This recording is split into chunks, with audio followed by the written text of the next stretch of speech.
Hi everyone, I'm Brandon from thetechpirate.net, here with an update on my experience so far using the Surface Go 2 as my primary laptop and desktop.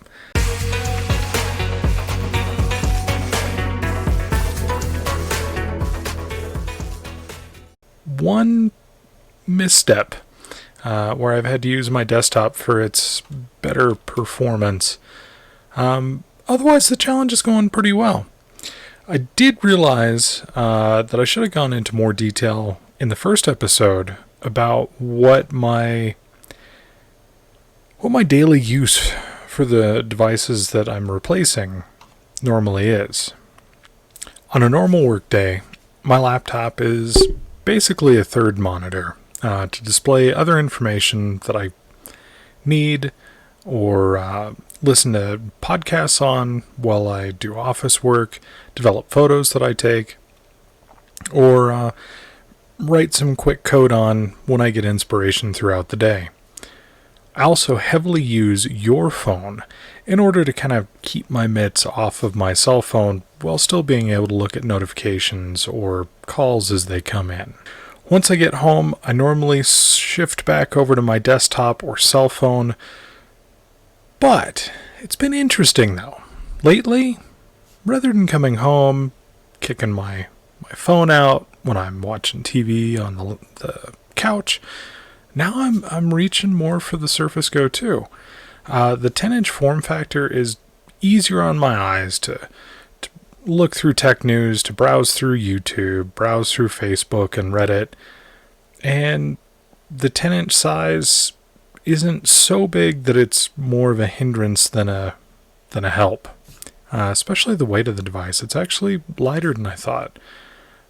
Compared to my 10-inch Android tablet, it's about the same weight. And I did use that quite a bit before too, but,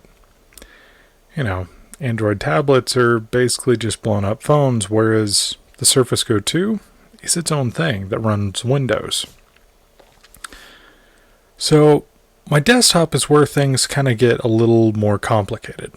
When I'm on my desktop, I'm usually doing heavier tasks, like editing 1080 or 4K video. I'm doing batch image processing, doing streaming or recording of game footage, and utilizing Visual Studio to make that, quick little inspirational, hey, this could work for here, into like the full program, doing compiles, runs, stuff like that. I also host the weekly Twill podcast on my desktop. Now, perfect segue moment for a second. If you haven't heard of the Twill podcast, please check it out. It's short for This Week I'm Learning. It's a show where myself and 2 to 3 of my friends get together and kind of discuss the items that we've learned throughout the week leading up to that show. Generally, there's travel, science, of course technology, because I'm a big old nerd, but kind of anything and everything that we've learned up to that point. There's nothing really off limits for this group, and it's a lot of fun. We do kind of get off on some rants, but I like to think that that's part of the fun. You can check us out on Spotify or Pocket Casts or wherever your favorite podcast is. You can also check us out on our YouTube site, This Week I'm Learning. Let's talk about how my Surface Go is currently hooked up. Currently, it's hooked up to my newly purchased Dell Usbc dock. It's model number WD15. You have to be really careful. The 1.6s will not work because it requires Thunderbolt. The 1.5s are actually a USB-C with DisplayPort host connection that then breaks out into HDMI, mini DisplayPort, VGA, Gigabit Ethernet, 2 USB 2.0 ports, 3 USB 3.0 ports, a headset combo port, and a dedicated line-out audio port. This dock is fully compatible with the Surface Go 2 and even supports power delivery over USB-C with up to 180 watts with the correct AC adapter. Currently, it's hiding behind my old Lenovo all-in-one, but more on that in a minute. During the last week, the Surface Go 2 has easily kept up with my daily needs on the laptop front. But where it's fallen short is in replacing my desktop. Going into this, I knew that gaming especially was going to be an issue on this device. It's not a gaming device. But Shadow has really helped out on that front. I've got just the basic Shadow subscription. It's not any of the super high-end ones, but it's enough to do all of the games that I would want to do on it, like Star Citizen, which is kind of my huge game right now. For some reason, though, I'm having issues passing my microphone through to the Shadow. Discord on the host machine, or in this case the Surface Go, doesn't pick up push-to-talk keys. Now, the way I've gotten around this is by using voice detection, which I don't like doing, and a lot of my group that I play with doesn't like having people on voice detection. But it's a workaround for now. It's something I'm going to be looking into in the next few days so that I can get a feel for how Shadow responds to these kind of support tickets and if it's something that they're actually able to fix.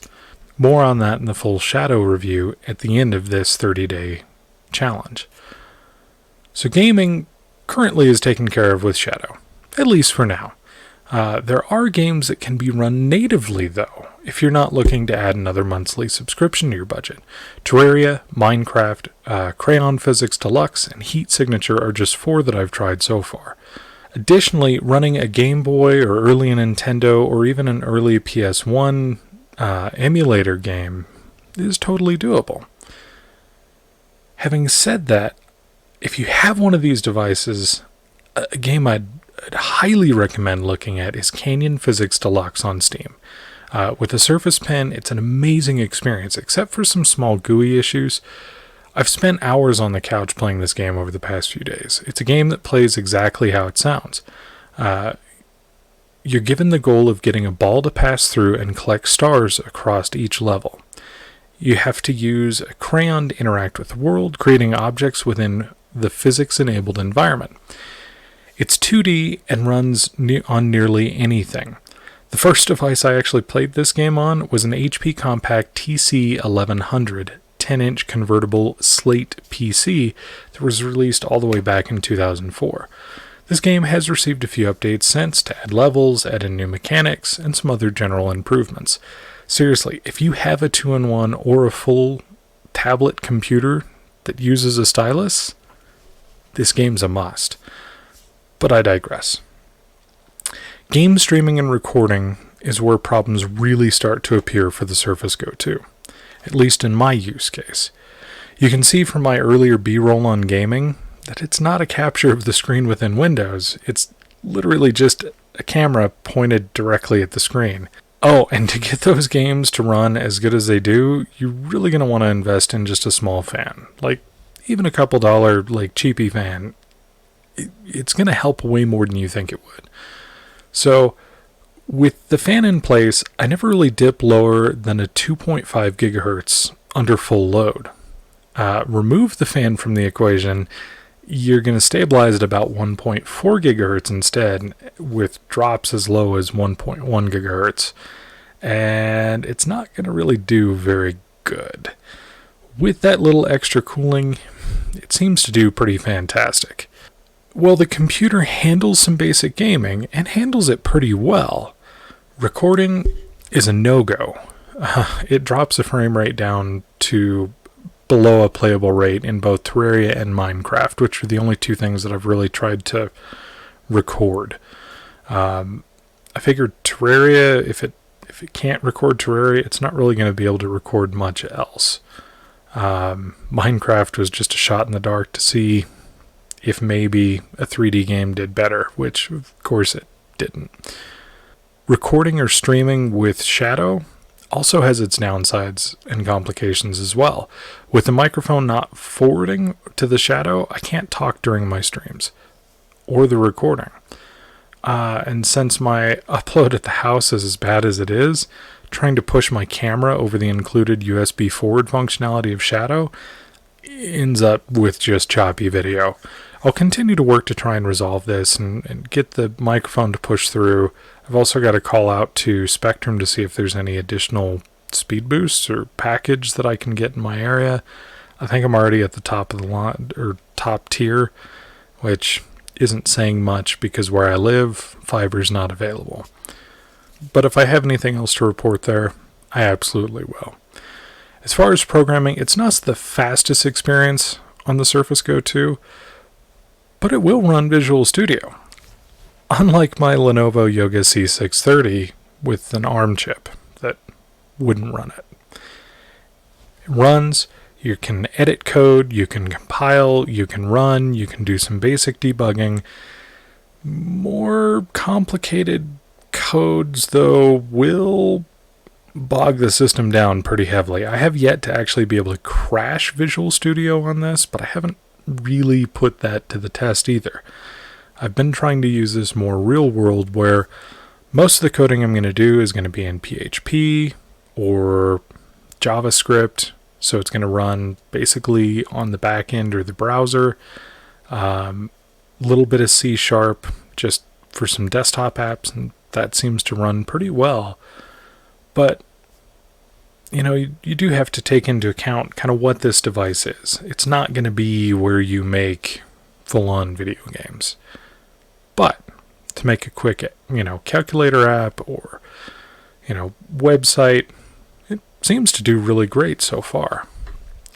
Podcasting, though, as I alluded to before, didn't really work so well on the Surface Go 2. That's where I had to go back to my desktop in order to record. XSplit VCam to remove my background like I'm doing now works when that's the only thing it's doing. It's not great when you're also trying to do voice-over communication with someone like we use Discord. So trying to push that image then out to Discord and pull in everybody else's images, it bogs down to the point where it's dropping frames, it's no longer synced with the audio, and it ended up making us about an extra hour and a half late to record the podcast this last Saturday. So running XSplit VCam, Discord, and Audacity caused the Surface Go 2 to peg out at 100% utilization and thermal throttle. And even with the fan on it, that was actually the first time I used the fan, just couldn't do it. I ended up having to switch back to the desktop just for the podcast recording. As soon as the podcast was done, switched everything back over to the Surface Go 2 and have been using it since. Again, for most things, it really does well. It's kind of funny, though, that it is doing this because, for instance, Teams meetings, which you still have audio-visual, you still, in my case, I still remove the background with Teams, but it seems like the way Teams has been coded is a lot more lightweight than the solution I was using for the podcast. So that could be a solution if I can talk to the guys. And so I have made 2 purchases specifically for this since the start of the 30-day challenge. One was the Usbc Dell dock. That on eBay, you can find them used in good condition for about $50 to $60. Mine came out of the box, immediately worked, and it's fantastic. The other thing, so 128 gigs is not really enough space for me. Between DaVinci Resolve, Streamlabs, Affinity Photo, Affinity Designer, Shadow, Minecraft, and Visual Studio, there's just not much space left over, and especially when you start loading up video files to the device too. So one important thing that I think is going to be a must if you're using this daily is a micro SD card. But not just any micro SD card. There's a new class specification, A1 and A2. Now, what those are application performance classes. So in a standard SD card, like you would throw into a GoPro, you'd throw into your phone for a little bit of extra storage, or you'd, throw into a digital camera. those are generally designed to be used sequentially. Their performance is based on sequential reads, not random reads like you would get from launching applications. So the A1 classification has a minimum random read of 1,500 operations per second. The minimum random write, 500 operations per second, with a minimum sustained sequential write of 10 megabytes per second. A2 bumps that way up to 4,000 operations per second, minimum random read, and a minimum random write of 2,000 operations per second, and 10 megabits sustained write speed. And yeah, it makes a huge difference. I had a Samsung, I think it was just another 128 gig card that was not A1 or A2 certified, and I noticed trying to install games from Steam on there and then run them just wasn't a very good experience. So I actually bought a 256 gig A2 certified micro SD card from Team Group, and it's called the T-Force model. It is honestly like just having a SATA SSD in it. There's not really a huge difference that I've seen write or read performance or launching applications off of like a external SATA SSD. It's been a really fantastic experience. All of the Steam games that I have and that I've been playing on the Surface Go have been installed on the SD card. Editing this video, all of that video was put first on that SD card and then edited. That's what it got written back to, as that SD card before it got uploaded. And it's been fantastic. Without that card, I'd be pulling my hair out right now. Just 120 gigs is not a lot of space on a PC. So between those two purchases and then Shadow, that's really what's allowed me to continue working on this 30-day project.